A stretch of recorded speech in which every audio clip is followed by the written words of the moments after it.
she's incredibly formidable and knows how to operate within that and hold herself, but it means that your performance has this kind of stoicness to it at times, and she knows to keep her emotions very close to her chest. And how did that set up the way that you wanted to play her?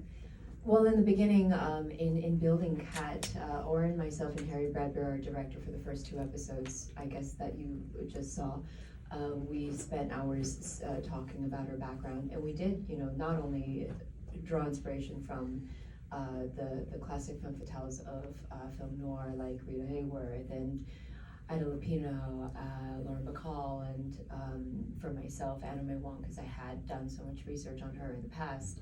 We also drew from Felicia Hardy's story. We pulled from her past, from her father being a petty thief, and how she kind of built her life knowing that she is used to being familiar with petty crimes. And so then you find out later in the season where she came from and how she ended up being where she is. And I always say that Kat Hardy is, Jack pointed out that Kat is the only person in the entire series where she has a secret from every single person, and she is one that is playing chess while everyone is playing checkers. And every single scene that she's in, she's constantly calculating how she can, she stays still, but while she's staring at the person that she's speaking to, she's calculating how she can go around the others. That he no longer has the inside scoop with the spider because he's not able to be there as the spider anymore.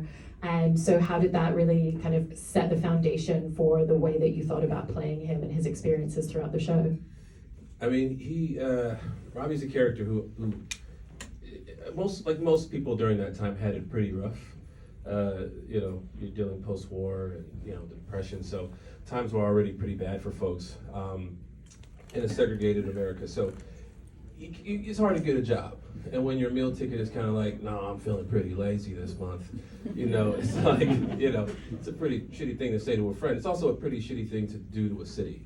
Now, at the same time, we know that Ben is going through a lot. He's dealing with a lot of loss, a lot of tragedy in his life. And Robbie has been there for him. He has been his friend. But at the same time, the people are calling for that hero. And Robbie has this passion. He has a passion for people, a passion for the city, which is why he does what he does. So for him, that passion for the people, needing a hero, is overcoming that passion for his friend, because he's given his friend time.